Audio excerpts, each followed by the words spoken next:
Guys welcome to another learning video. तो इस video में हम देखेंगे कि जी ओला इलेक्ट्रिक शेयर जो है वो एकदम से क्यों चढ़ रहा है और इसका आगे का फ्यूचर क्या है। ये एक मौका है या फिर धोखा है, क्योंकि देखो ओला इलेक्ट्रिक सबसे एक बड़ा आईपीओ आया था। उस टाइम सब बोल रहे थे कि ये बहुत आगे जाएगा, लेकिन ये 156 के तकरीबन से ये जो है वो वापस आया है। ठीक है, हाई इसने 156 तकरीबन दिया था और 70-75 तक ये जो है लिस्टेड हुआ था। ठीक है, तो इस वीडियो में हम देखेंगे कि ओला इलेक्ट्रिक अभी चढ़ क्यों रहा है।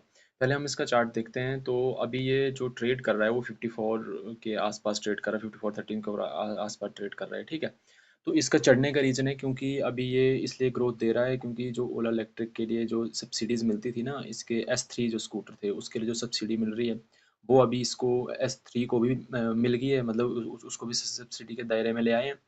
और जो पहले के दो थे ही थे, S1 और S2। ठीक है, और उसके साथ-साथ जो है वो अभी इन्होंने एक बाइक भी लॉन्च करी है। ठीक है, ये भी था। तो इन कुछ वजहों से जो है ओला इलेक्ट्रिक अभी चल रहा है, लेकिन हम इसके फंडामेंटल्स के बारे में भी जानेंगे कि क्या सच में ये कैसा परफॉर्म करेगा, शॉर्ट टर्म में कैसा परफॉर्म करेगा और लॉन्ग टर्म में कैसा परफॉर्म करेगा। ठीक है, तो आज ये 53 इसने लो दिया था और हाई इसने 56 तक दिया था, 57.5 दिया आज के दिन में। ठीक है, और वीक का सब हम देख रहे हैं, इसमें कुछ ज़्यादा है नहीं डेप्थ में। अब हम इसके फंडामेंटल्स के ऊपर जाएँगे तो इसका जो मार्केट कैप है वो 24,198 करोड़ का है। ठीक है, प्राइस टू अर्निंग इसका -10 में है। ठीक है, प्राइस टू पीबी जो है इसका 4 है, इसका इम्पोर्टेंट होता नहीं। इंडस्ट्री का 26 है, इंडस्ट्री का पी 26 है, मीन्स कि जो इसकी जितना भी ओला इलेक्ट्रिक मोबिलिटी जो है, जिस फील्ड में ये है, ऑटोमोबाइल्स में या टू व्हीलर्स में, इसमें जो अदर कंपनीज़ हैं उनका एवरेज जो प्राइस टू अर्निंग रेशियो है वो 26 है। ठीक है, प्राइस टू अर्निंग रेशियो होता है कि भाई आप कितने रुपए दे रहे हो एक रुपए को कमाने के लिए। ठीक है, ये होता है। डेट टू इक्विटी इसका 0.69 है। डेट में है ये, लेकिन अगर इसकी ग्रोथ वगैरह अच्छी होती या इसके फंडामेंटल अच्छे होते तो उतना ज़्यादा डेट नहीं था। लेकिन अभी तो ये डेट में ही है, जिस हिसाब से इसकी अर्निंग आ रही है तो इसे 0.69 डेट में होता है। ठीक है, रिटर्न ऑन इक्विटी इसका 44% है, माइनस में, मतलब कम। जो जितना भी रिटर्न ऑन इक्विटी का मतलब होता है कि जितना भी वो शेयर होल्डर्स का पैसा है, ठीक है, उसको जो लगा रहे हैं तो वो माइनस में उसका रिटर्न आ रहा है। ठीक है, 44 है। देखो, माइनस में रिटर्न आने का मतलब पता क्या है, क्योंकि कुछ लोग इसके आईपीओ के टाइम से जो है वो फँसे हुए थे। फिर कुछ ने टॉप पे खरीद लिया था क्योंकि इसकी इतनी हाइप बन चुकी थी। ठीक है, उस टाइम इसका मार्केट शेयर भी बहुत ज़्यादा था। आई थिंक 50 के तकरीबन इसका टू व्हीलर इलेक्ट्रिक में इसका मार्केट शेयर था। तो वहाँ के लोग फँसे हुए आते-आते अब कुछ 100 के ऊपर हैं, फिर 100 के ऊपर भी कईयों ने बाय किया, फिर 80 के ऊपर फिर से कईयों ने बाय किया था। तो इसलिए जो इसका रिटर्न ऑन इक्विटी है बहुत ज़्यादा कम है, क्योंकि बहुत से लोग इसके फँसे हुए हैं। ठीक है? बाकी जो बुक वैल्यू इसका 11 है, बुक वैल्यू ठीक है, ठीक है। बुक वैल्यू इसका 11 है, तो इसकी अगर हम फेयर वैल्यू देखें तो लगभग 33 से 35 के अगर आस-पास ये शेयर आता है, तो वहाँ पे फेयर वैल्यू, वहाँ पे मेरा प्लान है कि मैं बाय करूँगा, क्योंकि 35 तक मैं बाय करूँगी। बुक वैल्यू के अप्रॉक्स 3 टाइम 4 टाइम, मतलब इतना तो चल सकता है।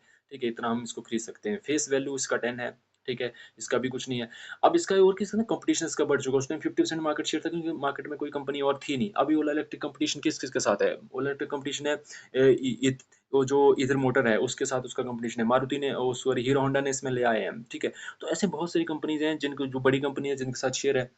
और इसका गिरने का रीज़न एक ये भी है कि जब इसका वो स्कूटर में आग-वूग लग गई थी, उसकी वजह से जिन्होंने वो वीडियो वगैरह वायरल होगी, फिर जो इसकी कॉम्पिटिटर कंपनीज़ है वो भी नेगेटिव प्रचार कर रही हैं कुछ, मतलब प्रचार का भी बहुत ज़्यादा है। और जहाँ तक बात करें इसके प्रोडक्ट में इसके बहुत दम है। S3 स्कूटर इतना बढ़िया स्कूटर है, इसका इतनी स्पीड है।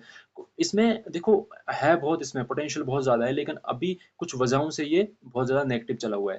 तो अगर हम फ्यूचर का देखें इसमें, अगर हम 2-3 साल अगर लेके चले ना, तो ये काफ़ी अच्छा देगा। तो मेरा प्लान है कि जब भी ये 35 से 40 के बीच में आएगा शेयर, तो मैं उस टाइम इसको खरीदूँगा। क्यों? पर मेरा व्यू है 4-5 साल का, और 4-5 साल में ये बहुत ही अच्छा जो है रिटर्न देने वाला है। ठीक है? इसका खुद का इसका रिसर्च विंग है, बहुत अच्छा है, मतलब बढ़िया काम है इसका, बेसिक वगैरह सब कुछ अच्छे हैं इसके, अब ये ग्रोथ कर रहा है। ठीक है? अब इसके हम कंपनी का देखें तो कंपनी में शेयर होल्डर पैटर्न देखें तो अगस्त 2024 में 48% जो है वो रिटेलर्स का था, 36% प्रमोटर का था, और एफआईआई का उसमें 7% से ज़्यादा था, म्यूचुअल फंड्स 5%, और अदर जो डीआईएच था, मीन्स डोमेस्टिक इंस्टीट्यूशनल इन्वेस्टर जो थे उनका 1.66 था।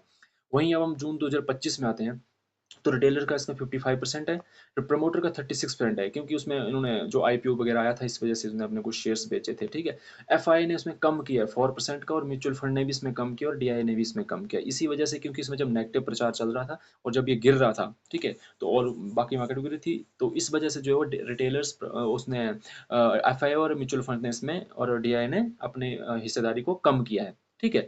तो ये इसका शेयर पैटर्न आ गया। सिमिलर कंपनी मैं आपको बता दी जो इसके कॉम्पिटिशन में है, एचर मोटर है, 6000 का शेयर है, टीवीएस ने इसमें अपना चलाया है, टीवीएस मोटर कंपनी है, ठीक है? हीरो मोटर कैप है, ठीक है? तो ऐसी बहुत सारी बाकी कंपनीज़ हैं।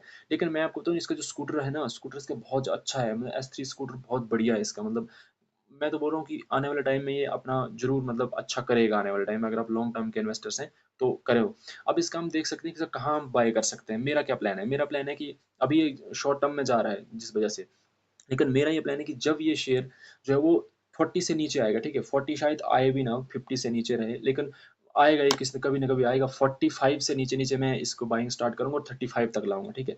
मेनली अगर एकदम से गिर के मुझे 40 पे मिलता है, तो 40 पे मैं इसको बाय करना चाहूँगा और इस 35 तक आ सकता है, मिनिमम 35, अगर ज़्यादा से ज़्यादा 30 तो बहुत ही कम हो जाएगी, 30 तक ये पहुँचेगा, लेकिन 35 तक है इसका, ठीक है? तो 35 तक मतलब ठीक-ठाक बाइंग हो जानी चाहिए क्योंकि बुक वैल्यू इसकी 11 है, तो 3 टू 4 टाइम मतलब बुक वैल्यू के अगर शेयर कोई इस टाइम चल रहा है तो इट्स ओके, मतलब ठीक मानते हैं इसको बुक वैल्यू के, ठीक है?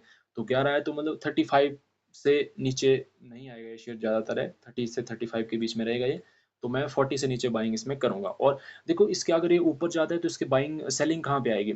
80 के पास इसकी फर्स्ट सेलिंग होगी, क्योंकि 80 पे भी बहुत सारे लोगों ने खरीदा। जब आईपीओ के आसपास था ना, 75 के आसपास, जब 80 तक आ रहा था, आईपीओ के पास आ रहा था, तो लोगों को लग रहा था कि नहीं अब ये यहाँ से ऊपर जाएगा।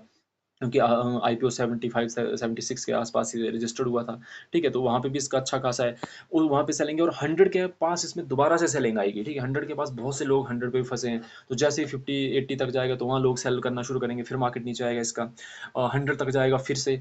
अगर ये अभी के लिए 60 के ऊपर थोड़ा मतलब सस्टेन करता है तो फिर ये 80 को टच करेगा, ठीक है? 80 में फिर से नीचे आएगा क्योंकि उसमें फिर सेलिंग आएगी, प्रॉफिट बुकिंग आएगी, अपना जो भी लॉस वो बुक करना चाहेंगे वो करेंगे। उसके बाद अगर ये 80 के ऊपर जाता है, सस्टेन करता है, तो फिर 100 है, 100 के ऊपर फिर से इसमें सेलिंग आएगी क्योंकि वहाँ पे फिर से लोग अपना या तो प्रॉफिट बुक करेंगे या फिर प्रॉफिट बुक नहीं तो जो वहाँ पे फँसे थे वो अपना मतलब कि एसएसएल जो भी होगा वो लेंगे। फिर 100 के ऊपर ये धीरे-धीरे करता जाएगा, तो इसमें टाइम लगेगा, इसलिए मैं बोल रहा हूँ कि लॉन्ग टर्म में अच्छा करेगा ये, ठीक है? तो अगर लॉन्ग टर्म का कोई इन्वेस्टर है तो इसमें ज़रूर वो जा सकता है। तो इतना ही था इस ओला इलेक्ट्रिक के लिए। अगर आपको वीडियो अच्छी लगी तो इसे लाइक, शेयर और सब्सक्राइब करें और ऐसी और अपडेट्स के लिए मेरे चैनल को सब्सक्राइब करें। धन्यवाद।